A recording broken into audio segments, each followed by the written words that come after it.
L'argile, on en parle souvent comme un vieux remède naturel, et pourtant en 2016, une thèse en pharmacie a interrogé des consommateurs, mais aussi des professionnels comme par exemple des pharmaciens. Et résultat, on s'aperçoit que l'argile, elle inspire confiance, mais il y a certaines choses qui restent encore très floues. Donc aujourd'hui, on va répondre aux questions de cette enquête dans cette vidéo, et ça permet aussi de faire un rappel sur des choses essentielles de l'argile.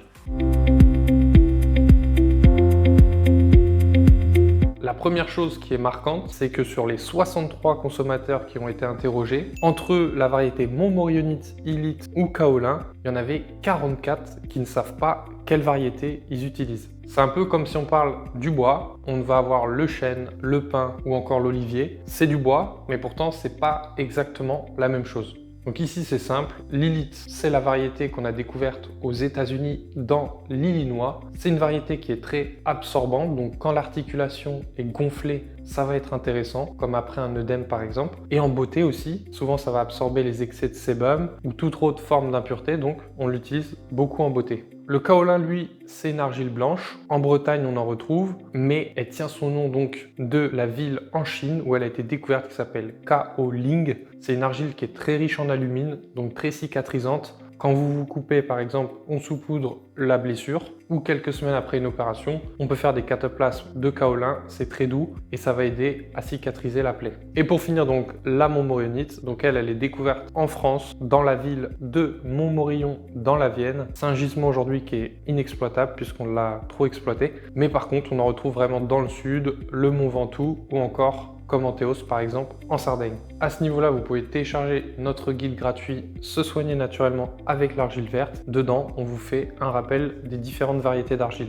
Donc deuxième point intéressant, c'est que la plupart des gens utilisent de l'argile verte. Donc à ce niveau-là, on peut avoir une variété illite qui est verte et une variété montmorillonite aussi qui est verte. Donc encore une fois, intéressez-vous surtout à la famille de l'argile plutôt qu'à la couleur. Donc la couleur de l'argile, c'est vraiment en fonction du type de peau, donc c'est surtout dans le domaine cosmétique. Argile blanche, c'est vraiment si vous avez une peau très fragile, on va aider à cicatriser entre guillemets. Même les bébés, on peut mettre en saupoudré dessus. Il va vraiment y avoir aucun danger. Argile rouge, on est sur des peaux fragiles également. On va redonner de l'éclat au teint. C'est des argiles qui sont riches en fer. Et donc des fois, on va obtenir de l'argile rose en mélangeant de la rouge qui est riche en fer avec de la blanche qui est riche en alumine, donc cicatrisante. Et là, on obtient de la rose, donc très adapté aussi pour les peaux fragiles. L'argile jaune, elle va aussi redonner de l'éclat, mais plutôt pour les peaux normales. Et l'argile verte, plutôt pour des peaux normales, voire grasses. Elle est très riche en oligo-éléments, donc souvent elle est super intéressante. Si vous faites des cataplasmes sur votre corps, vous pouvez partir sans hésitation sur de l'argile verte et prenez donc une variété qui correspond aux besoins que vous avez.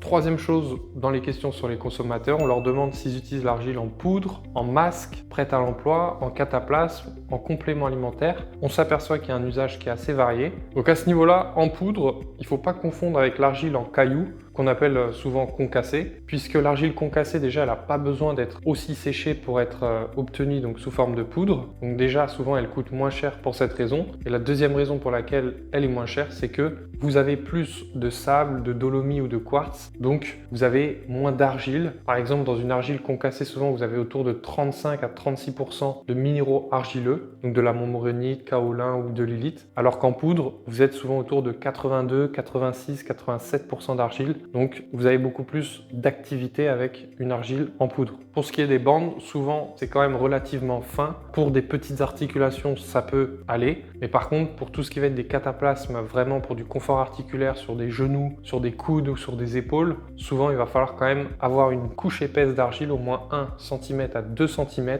Donc on part plutôt sur de la poudre ou de l'argile concassée. Et pour finir, ce qui est très intéressant dans cette enquête sur les consommateurs, c'est que malgré tous ces flous sur les variétés, sur la couleur ou sur la poudre, le concassé, etc., eh bien, il y a 100% des consommateurs qui sont satisfaits de l'usage de l'argile. Donc maintenant qu'on a vu ce que pensent les consommateurs, on va voir ce que pensent les professionnels du monde de l'officine, donc des pharmaciens essentiellement, sur l'argile. Donc on a interrogé à nouveau 63 personnes, des pharmaciens titulaires, des pharmaciens assistants, des préparateurs, des étudiants en pharmacie. Vous avez la répartition du graphique, on vous mettra en commentaire le lien vers la thèse de François Ernoult. Donc pourquoi ça reste assez flou encore pour les pharmaciens? Eh bien sur les 63 qui ont été interrogés, il n'y en a aucun qui a reçu une formation ou des informations donc sur l'usage de l'argile. On leur a demandé ce qu'ils en pensaient dans le domaine thérapeutique, donc tout ce qui allait être cataplasme pour les douleurs articulaires, etc. Dans le domaine médical, donc diarrhée, etc. Dans le domaine de la beauté, donc de la cosmétique, et dans le domaine des compléments alimentaires. Ce qui est assez intéressant et étrange à relever, c'est qu'il y en a plus de la moitié qui trouvent qu'elle est aussi efficace dans le thérapeutique et dans le médical, mais très souvent quand même, elle a beaucoup plus de crédibilité dans le domaine cosmétique, donc c'est là où souvent ils la recommandent le plus. C'est le terrain le plus simple pour eux à recommander, là où il y a le moins de conflits, donc ils vont avoir tendance à donner plus facilement des conseils avec l'argile dans le domaine cosmétique. Donc quand on leur demande s'ils sont convaincus des propriétés de l'argile, on en a quasiment 83% qui disent oui. Par contre, il y en a seulement 63% qui vont la conseiller donc à des clients qui viennent dans leur pharmacie. Au niveau des variétés qu'ils conseillent, il y en a 10 qui ont choisi la montmorillonite, 18 qui favorisent les smectites. Donc c'est une famille d'argiles dans laquelle appartient les montmorillonites. Ce sont des argiles qui sont quand même très actives. On en a 8 qui préconisent le kaolin, 0 qui préconise l'ilite et on en a 17 encore une fois qui savent pas du tout quelle variété d'argile conseiller aux personnes qui viennent les voir. Et quand on leur demande la couleur d'argile qui préconise, à nouveau on s'aperçoit que c'est l'argile verte qui gagne loin devant avec 34 personnes sur 63 qui préconiseront l'argile verte à leurs clients. Et donc pour finir sa thèse en 2016, cet angevin il a demandé aux pharmaciens s'ils seraient intéressés par une formation sur l'argile pour qu'ils puissent mieux comprendre et la conseiller. Il y en avait quand même 83% qui évoquaient le besoin, mais aujourd'hui je pense pas que soit allé au bout de la démarche pour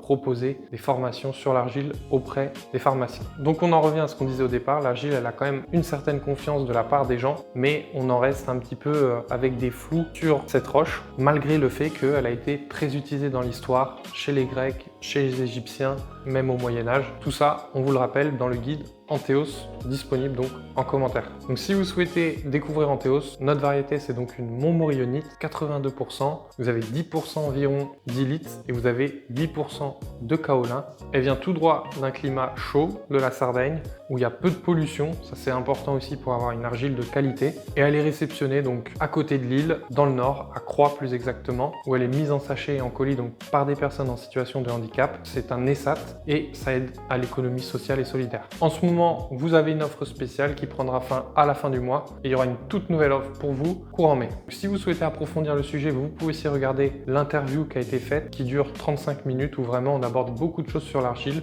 ou alors télécharger encore une fois le guide Antheos dans lequel vous avez beaucoup de conseils. En attendant, on vous souhaite d'excellents soins d'argile et on vous dit à très bientôt avec Antheos.